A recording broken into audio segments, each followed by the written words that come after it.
The next question. My name is Tabish Mujib and I am a bank manager. I am from Kanpur, India. I am working as a bank manager. Is my income halal, as we know that bank's major income is through interest? And a similar question is asked, that what is the evidence that interest is haram? The glorious Quran is crystal clear as far as interest is concerned.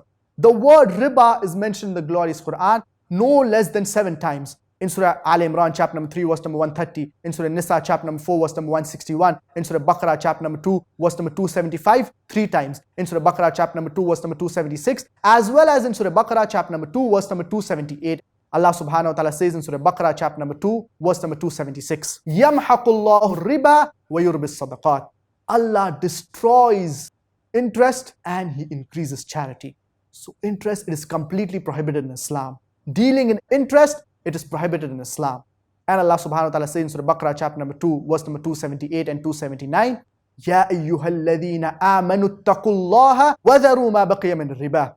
O you who believe, fear Allah and give up your demands on riba. In kuntum mu'mineen, if you are believers. Fa in lam taf'alu, if you do not do so, fa'dhanu bi harbin min Allahi wa rasulih. So be prepared that Allah and His Rasul, Allah and His Messenger will wage a war against you.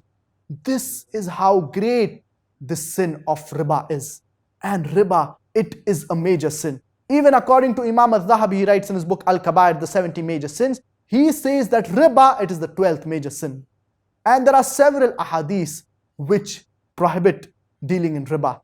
In fact, there are ahadith which talk about the severity of this major sin. Our beloved Prophet Muhammad, peace be upon him, said, it is mentioned in Mustadrak al-Hakim, volume number 2, book of Buyu, hadith number 2259, that there are 73 levels of riba. And the lowest level of riba, that is interest, is like having zina with your mother. This is how heinous this crime is.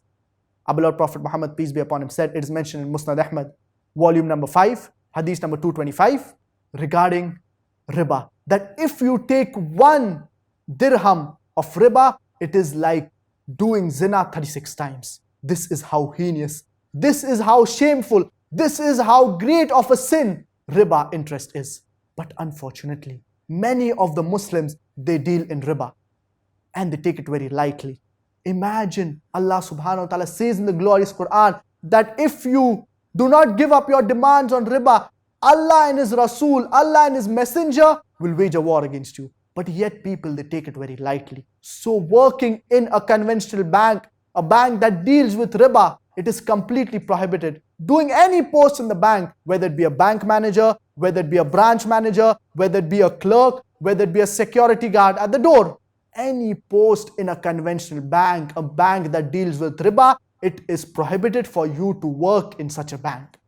So we Muslims, we should take utmost precaution that we do not deal in riba. Even 1 dirham we should not take in riba. It is completely prohibited and we should totally abstain from dealing in riba. And Allah subhanahu wa ta'ala says in the glorious Quran in Surah Ma'idah, chapter number 5, verse number 2, وَتَعَاوَنُوا عَلَى الْبِرِّ وَالتَّقْوَى, and help in good and righteous deeds. وَلَا تَعَاوَنُوا عَلَى الْإِثْمِ وَالْعُدْوَانِ, and do not help and aid in wrong and in transgression. So you working in a bank, you are helping them involving in riba. So we should abstain from dealing in riba and we should not work in a bank in any post, whether it be a branch manager, whether it be a manager, whether it be a clerk, whether it be a security guard.